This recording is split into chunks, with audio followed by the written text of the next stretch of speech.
Today's event is entitled the St. Louis Surge, and it's by Asthma Ready Communities out of the University of Missouri. And we are serving mostly African American families in the St. Louis City and County area. We're attempting to reach those people who wouldn't get reached otherwise. But asthma is a big thing in the city of St. Louis because so many kids have asthma and so many kids suffer from asthma needlessly because they're not getting their medications and they're not getting follow-up treatment. That's the main thing, getting your medication, follow-up treatment, and knowing what to do before you have that asthma attack, before you call 911. If you know all of the steps prior to that, a lot of times that can save a child's life. Because we've had children in this city that have died from asthma attacks, which is needless. So we know that the environment makes a difference, and I think that that's probably one of the larger challenges is the environment and the context with which people live. The second larger issue is poverty. Families that live in conditions that are less than optimal have a lot of challenges that many of us may not understand, and those things impact the choices that they make about medications, about what they prioritize in their kids' day, about the quality of the life that their children have. So the target that we were looking for today were children between the ages of 5 and 14, predominantly African American, and they come from all walks of life. Some of them were encountered through the ER, some were encountered through some of the community partners, some were encountered through some of the health centers, word of mouth. So it really just depends on who their contact was, on how they got here. But we all knew who our target market was.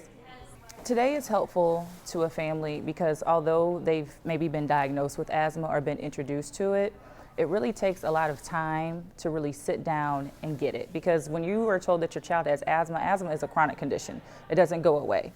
So, and as the child grows, their medications may change. And so you never know if somebody was diagnosed when they were 6 and they brought an 11-year-old, their disease may look a little different now. So maybe they're relearning how to manage it. We think that today's event, although we wish we could have this every week in a sense, because one of the things that all of us who are participating today agree on is that the families who have to live with chronic asthma do not get enough one-on-one time to learn about how to take care of the asthma. They don't know the difference between the red inhaler and the orange inhaler. They don't understand why they don't feel better when they take the orange one. It's the red one that makes me feel good, but that's the one that's really not good for you to take every day. That's just an emergency. So it's really good, and they don't even have good technique on knowing how to use the inhaler. So today is special for all of the groups in our asthma community to come together and help each other provide that service for the families today. So it's really a comprehensive approach that I think healthcare should provide all the time. But the legislation that we're pursuing right now is to have a huge impact by having home assessments for these families and following that with asthma education to be billable and reimbursable to our physicians' offices and to the hospitals if they provide asthma education. Today was helpful because this event is in a setting where community and families come together naturally. We are not in a clinical setting.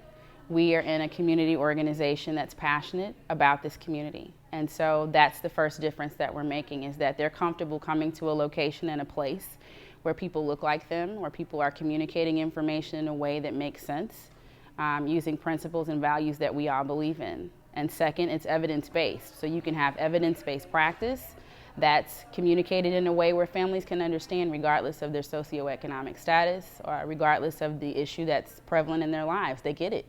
They want to get it. These are parents who are concerned about their kids, and they want to make sure that they are doing the best that they can to raise their children as healthy as they can be. This is a wonderful program, wonderful opportunity, because they get checkups where they actually get to see someone medical, and they talk about their breathing and how it's doing today and their medication usage. If they're using albuterol just as, because it's something we do. If they're actually checking their peak flows, if they're actually doing any of the things that their doctor prescribed for them. And there are a lot of them who haven't been to the doctor to start with, to actually find out what's happening. They go to the ER and that's it. And they never go back again until it's time to go back to the ER. So we have a lot of that going on, and it's a good thing that this is happening today because they're getting education. They get to have a movie that's kid-friendly movie that actually shows them about using their peak flow. It's about using their inhaler correctly, because a lot of kids just use the inhaler. They don't use a spacer. So therefore, they're just getting their medication in the back of their throat instead of down their lungs. It teaches them about actually seeing what happens when you don't use your inhaler correctly. We're also teaching them games, where they're playing games on how to blow cotton balls and do limbo. They're playing with exercise balls. They're jumping rope. These kids are really having fun. So this is an activity that should be repeated, and it's a great opportunity for the community to come together. But at the heart of it is a clinical person who's going to sit down with an individual child and is going to assess that child. And the assessments are really well structured, and they're directly from the national guidelines for caring for kids with asthma. So we used, in a session at a table with one child and one parent, we asked them if they were impaired, and this series of questions are validated. They're designed by the American Academy of Pediatrics. 5 simple questions that get at the fact that a child's breathing may be so abnormal that they're hampered in everyday activities like sleeping or running and playing. The other unique thing is that at that table we also measure the FEV1, or the amount of air in liters that a child's able to exhale. And we did that because when you get an objective measure of airflow, you often get the strongest evidence that asthma is either well controlled or not well controlled. And today was no exception. We actually found children who were only moving 55% of the expected air and who thought they were doing okay. They recognized they had asthma, they were occasionally using albuterol, but had no idea how impaired they were. And certainly after today's visit, a lot of effort will go into ensuring that they get care from a clinician to address what really amounts to very severe disease.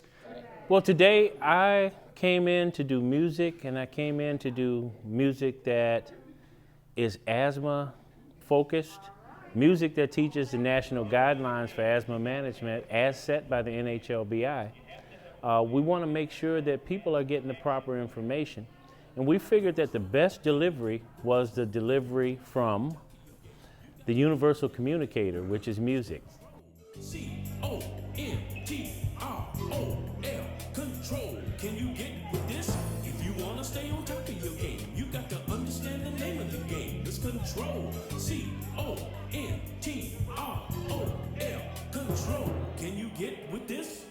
When we take music and attach an educational message to it, it's one of those under the radar things that we use to get the message of asthma control, asthma management into their heads. And just the repetition of listening to the music cements that idea in their heads. The reason that I'm here is because some kids have asthma, and it's very hard for them to breathe at certain times. And if they don't get the special treatment they'll need, they'll have severe incidents with their lungs. When I have hard time to breathe, it's like my chest has too much air in it, and my lungs can't keep up with my chest because it's going too fast. Do you think that's an early warning sign for your asthma? A symptom of your asthma? Meaning you need to take your medicine? Or it has nothing to do with your asthma? It has nothing. Yes, so you'll click on this one. Some of the children here today have no medical insurance, and therefore any medications are a burden on the family. And we had Asthma and Allergy Foundation of America here today who could sign them up for Project Concern that provides medications and assistance for the cost that are necessary to treat asthma. We also had on site the Integrated Health Network, who works with all of the clinics in town who are safety net providers, including the county health, the city health departments, the federally qualified health centers, and other clinics who have that direct connection between a medical home that this family may need to get connected to. But I think the thing here is to create an atmosphere of trust. And that's exactly what we were doing by letting them play, by letting the parents see, well, this is what they're trying to do. They're trying to help my child. And at the same time, when they have to take the child to the emergency room, more times often than not, they're scared because they're not understanding what's going on, why is it going on. But today, they were given the opportunity to go through a door that's going to allow them to understand what happens during an asthma attack, and even more important, what can you do in a proactive sense so that it doesn't happen, so that I don't have to get up at 2 in the morning and take this child to the emergency room. So it's important stuff, but at the same time, it all goes back to that trust factor. There are families here today that only get emergency room treatment. What happens is the child has an asthma exacerbation, and boom, we're in the ER. They get a treatment, they wind up staying overnight, or they wind up staying a few days because they're having such a hard time breathing, and then they're sent back home, and they don't go back to the doctor, or they don't follow up with medical advice, and then they're back in the ER a couple weeks later. So we've got some of those kids here today, which I've heard a lot of parents say, wow, this is really interesting. I've learned something. And that's a joy to me because that's something you don't hear a lot of. You know, the parent actually is learning with the child side by side, and I love it. Well, we are at the place in our region where, and this is not the unprecedented part. What's normal is that we have data and we understand it's an issue. What is unusual and unprecedented is immediate call to action across the region, across public health, across community health providers, with families, not to families or for them, but in partnership with families and their children, addressing this issue specifically and making it successful to the extent that we have 60 to 70 individuals coming out to do this work. That's incredible and it's unprecedented. This is a result of a number of key partners who have a good grasp of the community we're trying to serve. And we understand that it's not easy to get to doctor's appointments on a Monday to Friday basis. We know that there's transportation problems, there's difficulty getting kids out of school.